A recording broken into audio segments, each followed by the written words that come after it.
Presume.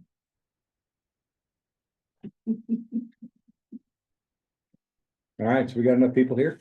Yes, sir. Perfect. I'd like to do acknowledgement before we start our meeting. We meet here today on settled indigenous land, which is traditional territory of the Chinookan peoples of the Wasco, Wishram, Warm Springs, and Grand Ronde tribes. Let us honor this land and its traditional native stewards, past, present, and future, and strive today to embody a commitment to cultural equity and reconciliation, ecological conservation, and sustainability. I hereby call this meeting to order at 4 p.m. Tia, will you do a roll call, please? Greg, Chair. I am here. Megan Ramey, Vice Chair. Here. Camera, Secretary.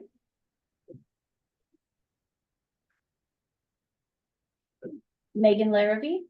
Here. Elazar. Gisela Here. and Matt. Here. Perfect. Thank you very much. You all received the minutes in your board packet prior to the meeting. Hopefully everybody had a chance to review that packet. Are there any changes anybody'd like to make or additions? Not hearing any. Is there a motion to accept the minutes? I'll move to accept the minutes from previous meeting. Thank you, Matt. I'll second. Thank you, Megan. Any further discussion? Okay, all those in favor of approving the January 15 minutes, please say aye. Aye. Aye. Aye. Any opposed? Okay, chair votes aye. The minutes have been approved. Now is the opportunity for public comment. We do have public here, although you're a city councilman. Yeah, that's But public. still, I'm on your turf. we're still public. Mhm. Ben, yeah, we give you the floor. Any opportunity you want to Yeah, say? Or you're here I'm to just observe? saying how this occurs. Okay, great. It's right here. You Hi, gotta look at the owl. hi. My name is Ben Mitchell, city councilor for the city of Hood River. And I'm just here to kind of introduce myself, in part because what we're doing at the city this year is each of us is liaising, with a different entity in town to just kind of, keep up with government relations. And we're a small town, and it's good to just meet with everybody and kind of learn what things are going on in different areas, and letting us kind of get our face out there and just making us available. And so I am the person that is liaisoning with Kat. We've got somebody who is with the port, with the Columbia Gorge Community College, parks, different kind of entities like that, just to kind of help us all work together on different things. We have so many paths that cross on different issues in the gorge, and public transportation is obviously supremely important and will continue to be even more important as this area grows and as more and more people want these different recreation opportunities. So I won't be showing up to board meetings. I just wanted to show up to this one because we just got these assignments, or we actually selected these. It was assigned, I chose this, but just wanted to kind of introduce myself. I'll be talking with Megan. Yeah. At a great meeting with her last week. We talked about a whole bunch of different things, just my personal relationship with public transportation, and different things that Kat may be interested in, and just how the city can be a good partner on different things. So that's it. Just wanted to physically be here and introduce myself, and my emails on the City of Hood River website, and Greg certainly knows where to find me, but please let us know if there's something that we can help with or need to be included on. But also, like, this is not like an invasive thing where we're gonna be here and all the time, but that's pretty You're much welcome, it. you're welcome to come anytime. Yeah. Well, we're- I'm surprised you didn't get on the liaison for breweries. Was there not? an assignment? There was not, no, I don't think they were a junior taxing district in, Okay. in, Yeah, all right. the Hood County, so. No, You're welcome here anytime. Yeah, and we're glad that the city is doing this. I think that's great. And just to clarify, because we have two Megans, I'm you're sorry. gonna liaise with Megan Rainey. So I think that's great. And Megan will keep us in the loop, and if there's any additional questions that you have, you know how to find me. Absolutely, great. Thank you, Ben. Awesome. Well, I'll let you connect the rest of the meeting. No, you gotta sit here once you show up.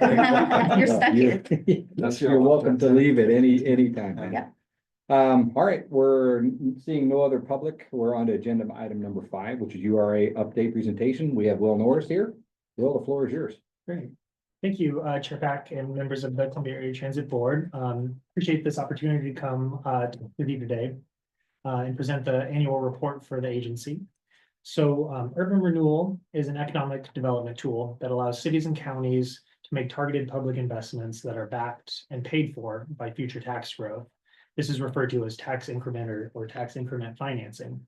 So our goal is to make catalytic investments that unlock development potential, spurring new construction and tax-based growth that otherwise would not have occurred. And if we do our job right, we should leave the overall tax base greater than it would have been otherwise. And that should help overlapping districts have more money over the long term, as well as revitalizing areas of town. And so in that way, the agency isn't just acting as an agent of the city, but we also have somewhat of a fiduciary role to use money and invest money wisely to the interest of the overlapping taxing districts, which are foregoing some of your revenue while the agency does its work. And so consistent with that fiduciary responsibility, we have an annual report that we're required to provide by Oregon revised statutes to all overlapping taxing districts. And that's what was in your packet today and what I'm here to talk about. So this report lays out our financials in a consolidated form, itemizing the tax increment impacts to each of the overlapping taxing districts, and also serves to inform you of our operations. The report that I'm talking about today is for fiscal year 2024 activities and fiscal 2025 budgeted plans.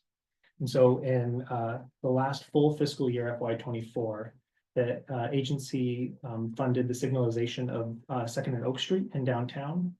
We continued to replace sections of the failing stormwater line in the waterfront area that were endangering businesses. And we finalized the Heights Streetscape Plan, which also intentionally incorporated transit stops identified in the Transit District's master plan. And as far as what we're planning in fiscal year 25 is additional phases of that stormwater line project, including some investments in the downtown area. We're pursuing a jurisdictional transfer of the Heights section of OR 281 from Pacific Avenue to Oak Street, so that we can implement the Heights Streetscape Plan. And we're standing up the West Side District, which is in its first year of operations in fiscal year 25. And that includes launching a middle housing construction incentive, completing a constructability analysis that will inform the most high value targets for infrastructure investments, and completing a 5-year action plan with measurable performance metrics. And what is also in the report and as of most interest to special districts is how much revenue they forewent during the fiscal year for Urban Renewal's Division of Tax. So for fiscal year 23-24, Columbia Area Transit forewent $8,223 in property tax revenue. And this is from Division of Tax for the Heights and Waterfront districts. In that fiscal year, the downtown district was no longer collecting tax increment. It has been retired. And the West Side District had not yet started yet. So when evaluating the value of urban renewal for that money that you're foregoing, it's important to consider that what amount of it may not or likely would not have existed but for the agency's work itself. So for example, approximately 1/3 of the tax increment for FY 23-24 is attributable to new construction in the waterfront, that only occurred after agency investments in odor control measures at the wastewater treatment plant, parking and sidewalk enhancements along Portway, and the construction of Anchor Way. And so this new revenue, once the waterfront district retires, will be permanently released to the general tax rolls, creating additional revenue stream for transit districts, but also all the other overlapping districts. And so with that, I'll stop there and see if you have any questions.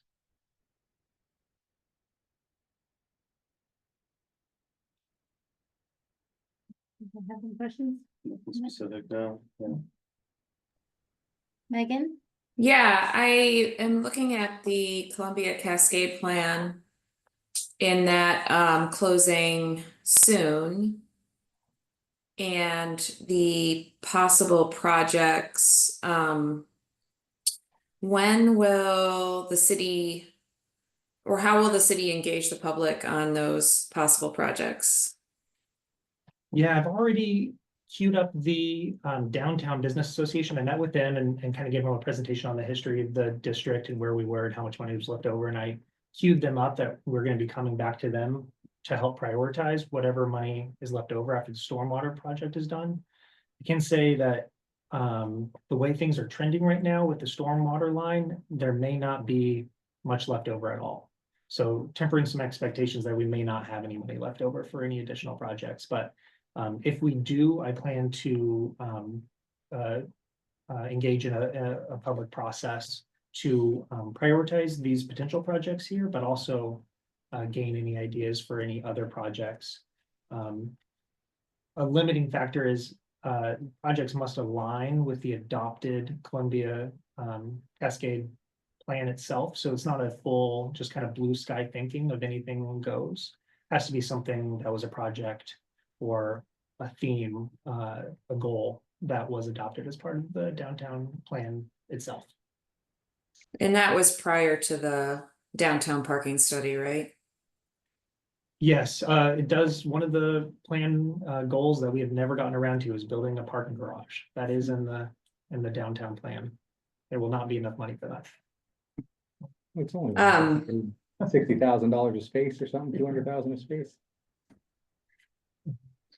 I was just asking because that downtown parking study that was done by, I'm totally forgetting the consultant's name, was like over 1.5 years long process. And I thought it was done really well. And the recommendations on it were super cheap.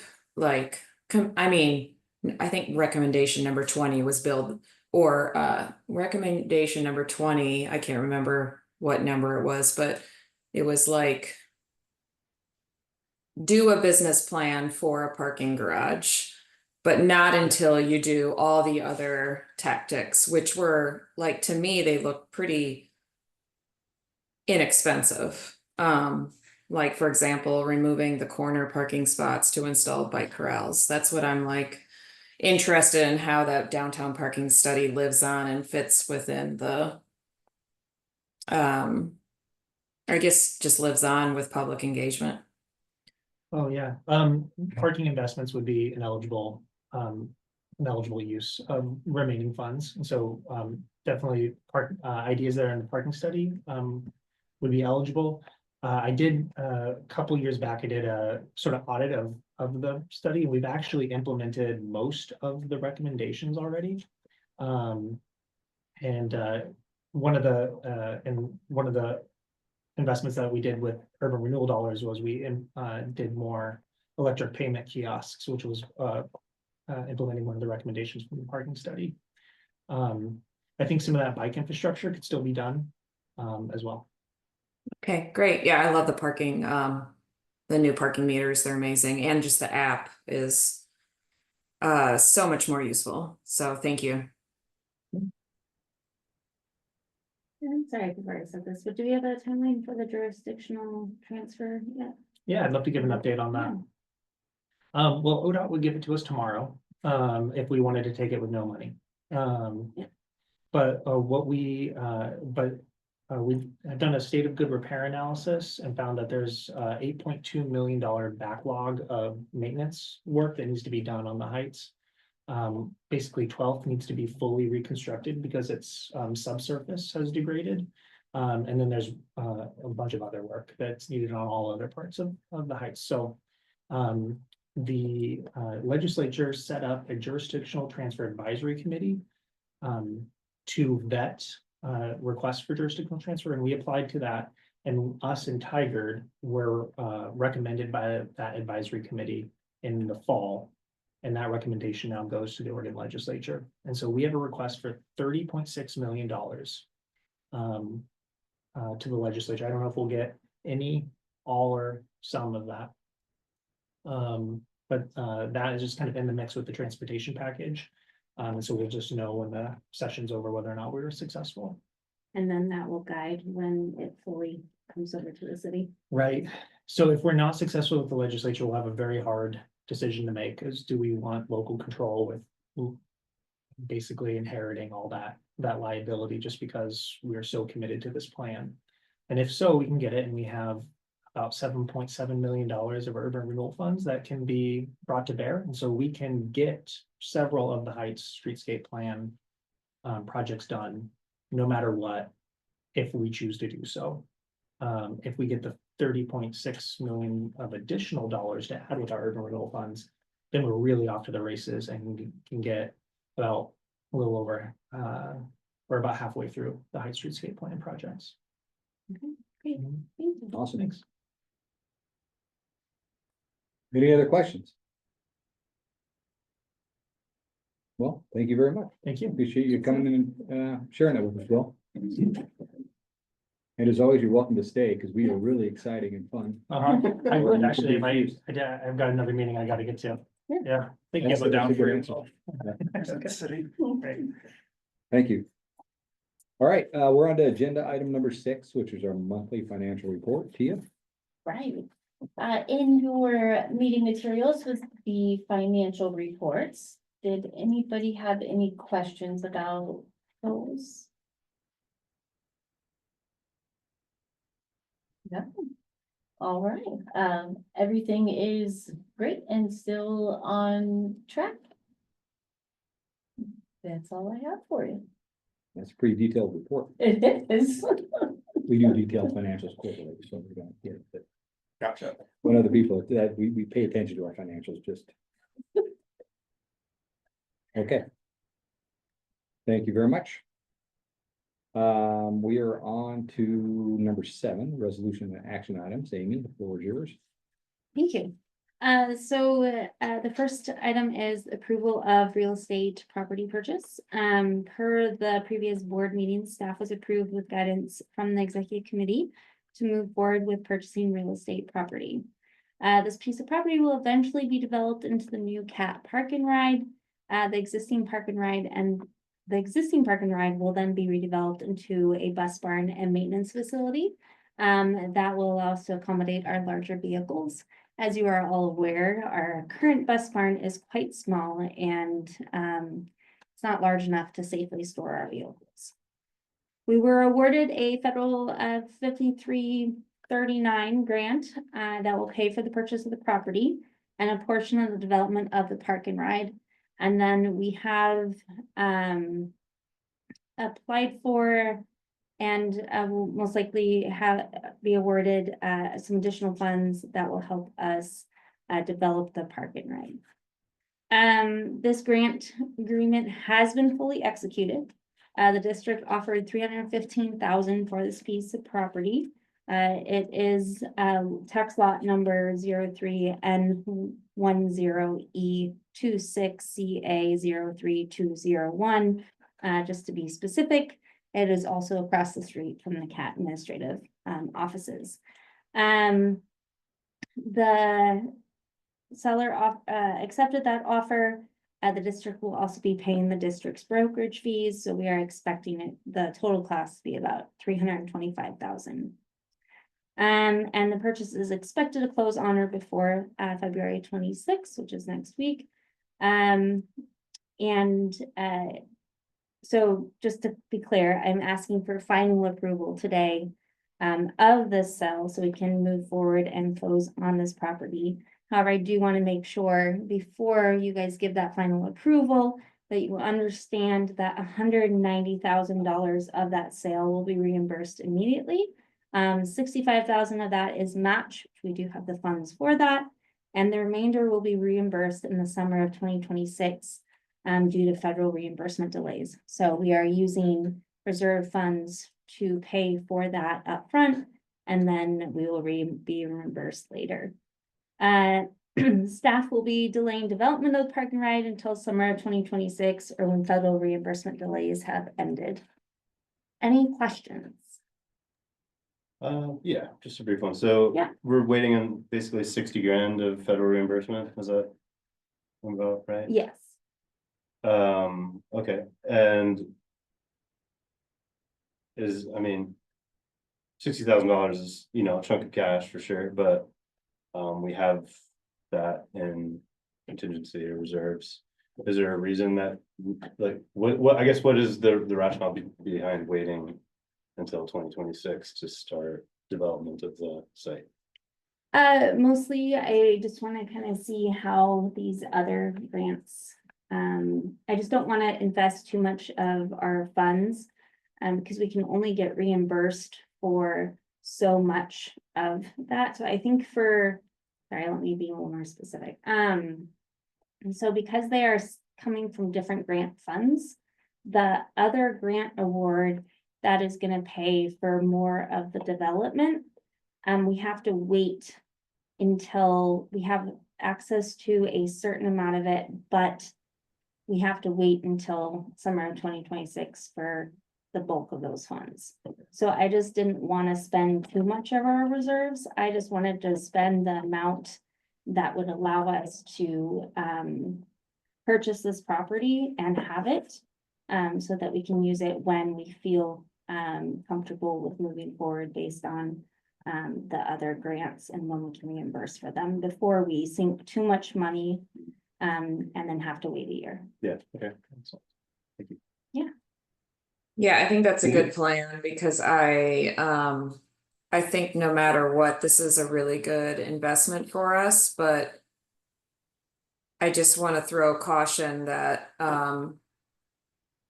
given the announcement that Citibank essentially how did it go? Was it DOG took out $80 million from Citibank from the city of New York's bank account last week,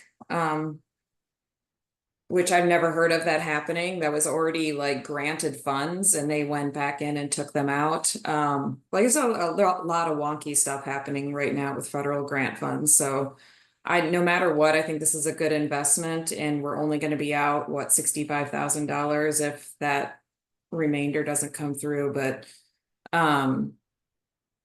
I just want to like set a tone that transit is, I'm a little bit worried about transit funding right now. Yeah, understood. And I think we all should be cautious and move forward based on the information that we have. But always kind of make sure we're spending our funds wisely. And I'm keeping a pulse daily on different websites that I found very useful for transportation specifically. With regards to this, I have the ability to, once we pay for this piece of property, and we pay cash, I have the ability to immediately get reimbursed for that. I feel comfortable with us being able to process this quickly to ensure that we get that 190 reimbursed and back in our bank as quickly as we can. What was the other piece of information? I think the other thing to know is the buses that we just purchased. We filed for reimbursement. I think it was a week and a half, 2 weeks ago, and we just got that money in our account today. So I am feeling very comfortable with that reimbursement process happening quickly. So I think. Was that 600, close to 700,000? Yeah, it was just under 600,000, but we actually got a deposit of 736,000 because we also got our grant reimbursements. Well done, Tia. in very quickly, and so we were able to see those funds Okay. quickly. Yeah, thank Awesome. you guys for being on top of that, like, get those reimbursements in as soon as you can. I'm still wondering if mine are gonna come back. That was a lot of contracts in 1 week, but we got So- those signed and executed. The grant funding to build the actual facility, we got that approved year and a half ago, So 2 to, years ago? to build the The- parking ride or Yeah, the, parking right. so it was approved, the contract wasn't finalized or executed until January 26th. Okay. And so this contract or this awards covers a good portion, or it covers the purchase, and then it also will cover a good portion of the development of the parking ride. Of course, that'll depend on What what was the total inflation amount of looks like. that? I think that total grant award was $800,000. So Okay. that includes the purchase, some of the development, but then also that will include some of the interregional transit facility. The architectural and engineering piece of that. Okay. All right, well, there any other questions? Would anybody want to make a motion to approve the purchase of tax lot 03N10E26CA03201? Wait, I have a quick question. I don't know if this is already too late, but do we have the ability to negotiate broker fees? We tried that, this was, and it was not, accepted. Okay, just wondering. Thank you. Good Yeah, question. We yep. went through that, yeah. So I'll make that that'll make that motion that the board should approve the purchase of tax lot number 03N1026CA03201. I'll second that. Thank you, Megan. Any further discussion? I was gonna say the tax lot number again, but I'm holding back. Okay, not hearing any. All those in favor, please say aye. Aye. Any contrary minded? Okay, chair votes aye. We bought some property. All right, wonderful, thank you. That's awesome. On to 7B. All right, budget committee member application. It is that time of year again where we are getting started on the budget process. We had one opening for the budget committee. Jeremy Hull, who has served on the budget committee since fiscal year 21, has expressed interest in serving another term. And per our bylaws, he can do that. So the staff is recommending the board approves him for a second term. Sounds good to me. Okay, we get a motion? I move to accept his to appoint Jeremy Hall to the budget committee. Thank you, Matt. We have a second? I second. Thank you. Any further discussion on the appointment? Okay, all those in favor, please say aye. Aye. Aye. Any opposed? Chair votes aye. Looks like Jeremy's back on. Okay, on to 7C. Okay, if the board remembers, back in April of 2024, the district opened a local government investment pool LGIP account. I'm sorry, I lost my place. For the reserve contingency funds. This LGIP account offered a higher interest rate than other financial institutions. To date, it has averaged a 4.5% interest rate. Currently, CAT holds two money market accounts with Umpqua Bank, one for our STIF funds and the other for our vehicle fund. These accounts have not been accruing the anticipated interest rate and are averaging 0.3% interest rate. To maximize interest earnings, staff propose opening two additional LGIP accounts and transitioning the funds from Umpqua Bank to separate LGIP accounts. So we are asking that the board discuss and vote on opening the two LGIP accounts and transferring those funds from Umpqua Bank to those LGIP accounts. How did your conversation go with? It's a great Umpqua? question. Okay. I chatted with Umpqua. They recommended that since we have access to LGIP accounts, that we move those funds over there, as their money markets are just so kind of variable at the moment, that would be the best way to use our. Were they able to provide an explanation why they hadn't moved it into a money market and allowed it to stay in a lower interest bearing account? No, A lot of money market rates are that's indicative of money market rates right now somehow. I recently looked into it for their local group, and it's like the only other place I found that had any sort of return close to 4.5% was Betterment, which I think is more for like individual investing on. Probably, you know, I doubt that our funds would be able to be deployed that way. So We should make money off the money we have. it's free money, yeah. We Yeah. got Kind of a smart way to do it. I Yeah. don't have any further questions. Appreciate you looking into it and bringing it to our attention. Okay, to entertain a motion to move the funds to the LGIP account. I'll make a Is it- motion to move the funds to LGIP account. Thank you, Megan. Do we have a second? 1 second. Thank you, Matt. Any further discussion? Not hearing any, we'll take it to a vote. All those in favor, please say aye. I, Any opposed? Okay, chair votes aye. Motion approved. On to 7D, Cascade Lock Support Letter. yes. So, City of Cascade Blocks, a city administrator reached out to me. And was asking that we, the board sign a letter of support for a community needs assessment feasibility and engineering study for the construction of a community civic center. I suggested that, again, that the board review this and sign it, as I think it can have some implications to us long term.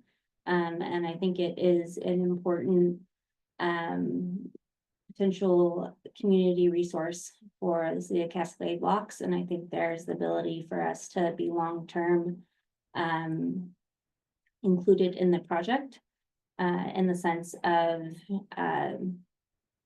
not only will it hopefully in theory be close to our bus stops, or at least one of our bus stops, but also have the opportunity for our outreach team to go there on a regular basis so that the community members understand what is available to them. So it's just about engagement for us, and I think it's engagement. would we have a stop there? That is my hope, that we would have a stop close by. We have, of course, the one at Thunder Island and the one on across the street at the Columbia Market. But we are also working on a bus stop at Wanapa and Forest Lane. And depending on where they create that building, that one will be within a block of it. So the hope is to have a stop close to it and to be part of it, but also to be an active partner to ensure that community residents know how to use our services. I don't see any harm with the support letter. Right? Yeah, I think it's a great thing to support. The city of Cascade Locks needs this so bad. Okay, thank you, Megan. It also, I think it could be, again, if that is nearby our bus stop, it's a really great example of transit oriented development.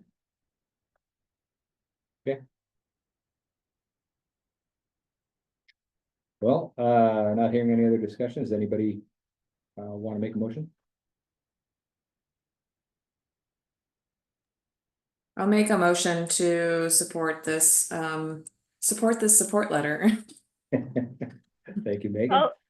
I'll second that motion to support the Civic Center letter. Megan? Okay, we have a first and a second. Any further discussion? All right, all those in favor, approval of the Cascade Lock Support Letter, please say aye. Aye. Any opposed? Okay, chair votes aye, motion passes. Thank you very much. All right, operations report, Amy, All right. you get to do it this time. I'm gonna do my best to channel Jeff. Okay. So our overall safety score did go up, from my understanding, mostly because we did reduce harsh events, even though our crashes did go up. Our moderate speeding was 0.2, so that was down quite significantly from December. Our heavy and severe was down as well. Well, I guess severe was up just a tad. So that is all great, and that's due to the team, the field supervisors working with the team. For operations data, our vehicle hours driven went up significantly, and that is due to the Gorge Mountain Express service. Our vehicle miles driven also went up significantly, also due to the Gorge Mountain Express service. Our fuel cost was about $12,000, almost $13,000, and our fuel cost per mile was relatively the same, which is great. However, I do expect for February for that fuel cost to go up. For reported incidents, we had quite a few. It was quite busy. We had one formal complaint, and that was due to a customer having issues purchasing a pass from REI. As you may remember, we do work with REI as a partner to sell physical passes in Portland. And we are working on getting that resolved through the Gorge Pass program, as they're the one that managed that. For vehicle incidents, we kind of had a gamut. A vehicle had a mechanical issue and stopped working on I-84 right before exit 64, going back to Hood River from Portland. That one, we did have to tow the bus off of I-84. And the issue has since been resolved and is now operating again. Driver scraped the side of the bus barn with a vehicle when exiting the parking stall. We have reviewed that and had coaching with the driver to ensure that doesn't happen again. A driver hit the dumpster coming into the yard. Again, we have worked with the driver on that incident. A tire touched a third-party vehicle. There was a slight scratch. Third-party driver said it was okay and drove away. And then we also had an issue where the city bus intermittently stopped working en route. This vehicle has had several issues and currently off route. So this is a bus where we have sent it to Ford. They said it was fixed, that it was safe. It came back, we operated it for a couple hours, and then it stopped again. And so we now have it pulled off and we're working on the next step. My understanding is the issue has to do with the OBD wiring and harness. And in order to fix that, we're looking at anywhere from 6 months to a year. So we're trying to figure out if there's another solution to fix that bus. That's unfortunate because that's one of our newer buses. For customer incidents, we had the link driver leave early, leaving several people connecting from the Columbia Gorge Express. A rider was yelling at a driver and field supervisor at the CAT station, stating that the driver pushed her out of the bus. Rider requested medical assistance and wanted to use the restroom. The field supervisor called the police, who recommended not allowing rider to use the restroom for safety reasons. Rider ended up urinating in the parking lot. Police showed up and the rider was trespassed. A Gorge Mountain Express rider's skis were stolen or mistakenly taken. We haven't heard anything additional regarding that. A rider with a large knife tried to ride the Columbia Gorge Express from the Gateway. Rider was denied a ride. Later that day, the rider was able to get on the bus, and when arriving at CAT was yelling, clearly intoxicated. Rider tried to get on the city bus while smoking something, but was denied, which upset the rider. Police were called and rider was trespassed. Rider accidentally spilled water on another rider's bag. Second rider was aggressive and yelled at the first rider, but ultimately got off the bus. So that was a total of 5 vehicle incidents and a total of 5 customer incidents. For vandalism, we had 1, paper jam was inserted in the public restroom. So that the restroom could be accessed outside of normal hours. And I realize there is a typo in my report, so sorry about that. And then there were some harsh events, distracted driving, driver was taking a specific turn too quickly, and it was registering as a harsh turn on Samsara. And we have discussed the issue with the driver and coached appropriately. All right. So, other happenings, Gorge to Mountain Express update. As you may know, the past week has been, kind of rough weather-wise. We did have a bus get stuck, due to not chaining when they should have. We have addressed that with the driver. And we have, ensured that our policy is clear with all other drivers. And the field supervisors are checking on every shift. Whenever a driver should be chaining up, we're confirming that those drivers did chain up. And new vehicle update. So we got 2 pretty new vehicles. Oh, sorry, to go back to the Gorge to Mountain Express service. We've also had a couple of customer incidents on that one. Specifically, I guess that was this past week, so that wasn't in January. But again, we're working on addressing those appropriately.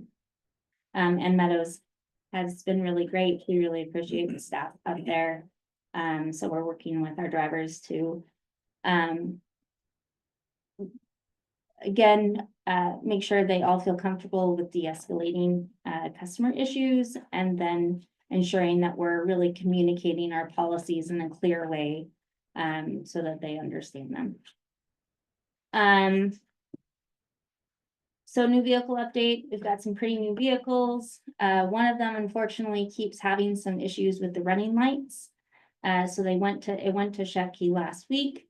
They brought it back yesterday, and then we are continuing to have issues with the running lights. So they're picking it up tomorrow in order to fix it. Didn't they say they had those before they gave it to us or something? There was a fog light issue. Okay. And so it had, based on their records, it had been resolved, and then it became another issue. Okay. And then vehicle repair update, so that 204 is the one that is out of service pretty indefinitely until we can figure out the wiring and harness issue. And then 121, which is the Dodge Caravan that we use mostly for a dial-a-ride, that is out of service for transmission repair. And that one should be done next week. Okay. So that'll be great. Our employee of the month is Mr. Larry Risley. He has really been very stellar when it comes to his Gorge to Mountain Express runs.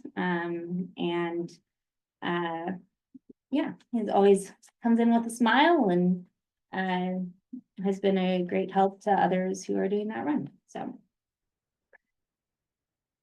Okay, so as for ridership, this made me very happy. Compared to previous month, we were up 31%. And when we compared January of 2025 with January of 2024, we were up 42%, which is also great, because if you look back at January 2024, when you were comparing January 2024 with January 2023, it was actually down. So that is great. Of course, a large bulk of that increase had to do with the Gorge to Mountain Express service, as well as our Columbia Gorge Express service. And then Hood River City has also increased, especially if you're comparing it with January 2024, has increased almost 700 riders. So I think that is really fantastic when you're looking at how riders over the years have adopted our services, specifically that Hood River City route. I mean, that is a local route. That is the route that all the locals use. They also use the other routes, but the Hood River City is primarily for getting to jobs, to food, and it's being utilized. All right. Any questions on ridership or operations report?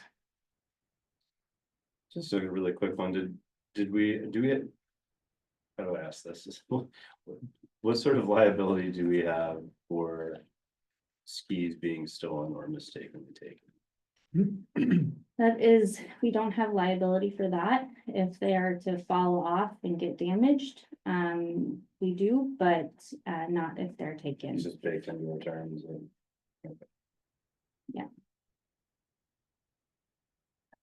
All right. Thank you, Jeff, for the good report. You're welcome. Appreciate it. All right. Okay, you What's want to it go on with the again? ED report? Yes, all right. I'm back to my normal executive director shoes. Take your beanie off. Yes, all right. Back to my notes. So the first one, I just wanted to update on our federal funding reimbursements update. Again, this is an informational update only. I've already mentioned this, but all of our mid-cycle grant contracts. So for the facility site development, the expanded dial-a-ride and the vehicle replacement grant that we were just awarded, they have been fully executed. So those grants should be safe from any of the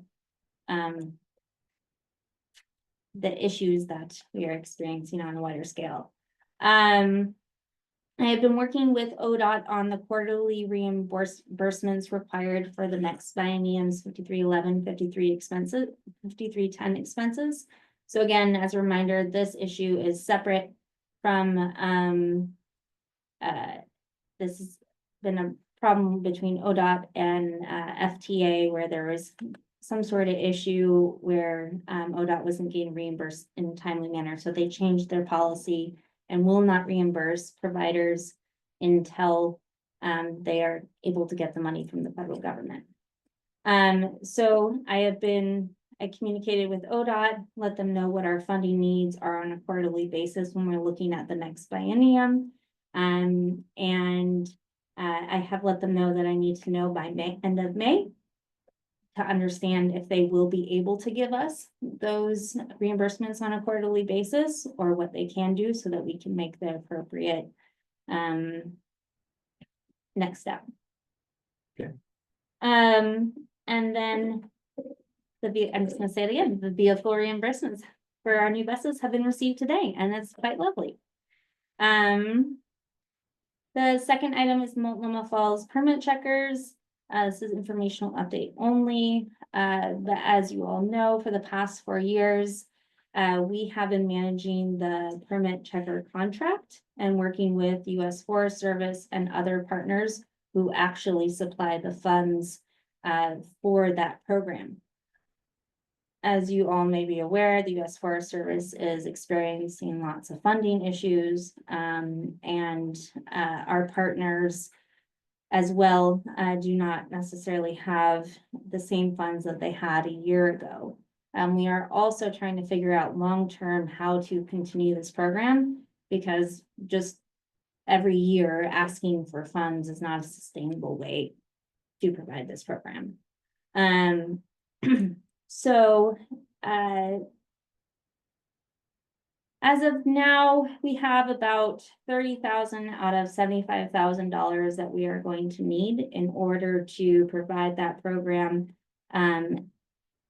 as it has looked in the past. So I'm working with my contact at the Forest Service to kind of make a couple of different plans for what we can do if we're able to get all those funds, or what the plan will be if we are not able to get all those funds. So you guys are in the loop. And then I was asked at last board meeting to look at our meeting requirement and if we did indeed need to meet every month. And I have confirmed that unfortunately we do need to meet every month. Even if it is just to approve the agenda, hear public comment. So what I did want to kind of put out there though, is that what we could potentially look into is instead of we could just shorten the meeting. I'm not sure an hour and a half is really needed every time. So what we could look at is starting the meeting at 4 and ending at 5. Or starting the meeting at 4:30 if that's easier for everyone's schedules, and then ending at 5:30. Thank you very much for looking into that. Yeah, the ORS is pretty clear on it, and then I also Yeah. confirmed with our lawyer. That's baked into our principal act that sets up our district. Yeah, ORS 267. Yeah, down or S 26. No, Well, we can just run efficient meetings too, you know, that's part of it, just to be considerate of everybody's time. Yeah. But thanks for looking into that. Yeah. Okay. Thank you for that report. thanks. Does anybody have any additional discussion items you'd like to talk about? After we just discussed keeping the meeting short, come on, let's put some big ones out there. No laughs from the people, all right. Not hearing any, we'd love to hear about the SDAO meeting. Yeah, turn it I over knew now. it was gonna be me, yeah. Right, I thought it was really fun, learned a lot.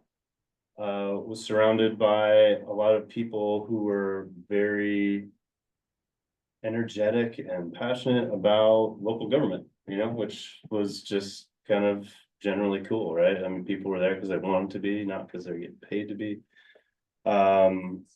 Got to do a number of classes on public meetings, board member training, public contracting law. I mean, a lot of stuff is probably not worth really getting into here in the meeting, but I think the biggest takeaway that I had, let me flip to it. Sadly, the one on financing was all about water districts, so that really was very useful. Legislative engagement, right? That was like the one that seemed to have the most nuts and bolts to it. And just maybe what we can consider as a board are ways to more engage our state representatives, and to an extent, you know, our federal representatives as well. But the sort of symbiosis where, you know, we're doing something that's great, that helps the community, and you can kind of serve it up on a platter to our local representatives to kind of, you know, they want to be the face of these things, and not necessarily that they should always be, but you know, we can work together to get the word out about the great, you know, the great work we're doing, and also kind of give a victory to our reps. One thing, where is it here? Sorry.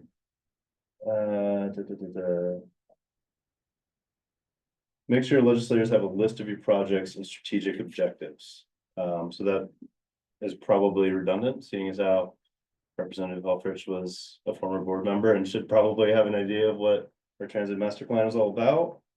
But maybe worth revisiting that. And one other thing that I really like, don't harp on, if we lose money, we lose services. So always have a story to tell your legislators. Have data, have statistics, but tell the narrative so that they can share your story to other people.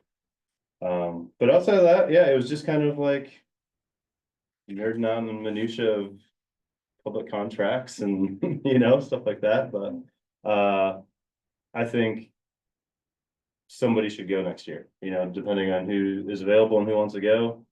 I really enjoyed it and think it'd be useful to any. We appreciate you going. Thanks for the opportunity. Yeah, and from a staff perspective, I think the really great things about this conference is there are a lot of sessions focusing on the administrative aspect of my job, whereas a lot of the other conferences I go to are more about transit and planning for transit and operational transit projects. So this one I think was really helpful because it's, you know, it's looking at employee employment litigation and what do we need to do to really make sure that the district is protected from that. And looking at what are those additional things that we need to make sure that we're a safe workplace, and taking the learnings from the special districts and all the experience that they have. And, you know, just implementing good practices or best practices that we haven't already implemented. So I think these conferences are really just valuable in that sense. And just a lot of people nerding out. And yeah, I think it's really great in that sense. It was also, I think we did a lot of great networking with our other local special districts that were there as well. I think that was a very beneficial chance that we got to do. Because we don't always get to chat at length with the folks from Cascade Locks or, you know, even the Port and Hood River. So I thought that was helpful. Oh, there's one other, when you were discussing the legislature efforts, yes, I think that is something that we need to ramp up a bit. I have been working with Oregon Transit Association to make sure I am part of the conversations with the upcoming discussions about the statewide transit improvement funds, and staying involved in that conversation. There is going to be a legislator event in April, and I will get all that information to you all. I am planning on going down to Salem and to be there. And I think if there's at least one board member that would like to go, I think that would be awesome. So I can keep you guys all up to date on that. And then I think there are some other really great learns about that, that legislature session with like just making sure we're reaching out not only to the ones that we know that are in our spot, but kind of even just all around us, and making sure they know what we do, who we are and who to contact if they have questions. And yeah. Taking the time to know what pieces of legislation are important to us and looking into who's sponsoring those bills as well, so that we know, you know, even if they're not our local rep. One thing I wanted to add that I forgot to say initially, and this is just more of a discussion piece, is are the rest of the board members comfortable with how we have a handle on our depreciating assets? And one thing that they also brought up was, you know, lots of people like visual representations of our P&L. And I thought that could be a useful discussion to have, is, you know, and with, you know, maybe when Emily's online, but is there a better way to summarize the data we're getting, so it's not just like columns of numbers that make our brains kind of a little foggy, you know? I think she's done a good way just on the P&L, the comparative and the notes side by side. I think it's been really helpful, but if you're looking at like the balance sheet and the depreciation schedule and asset inventory type stuff, is that what you're trying to? Yeah, just trying to get a better, you know, handle on it myself, but you know, I'm not sure what other people's comfortability is with it.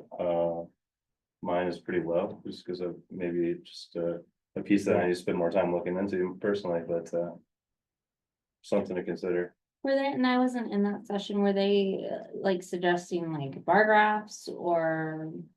Yeah, I think it that was type just of and this did not have any slides. This guy was just he was just yelling.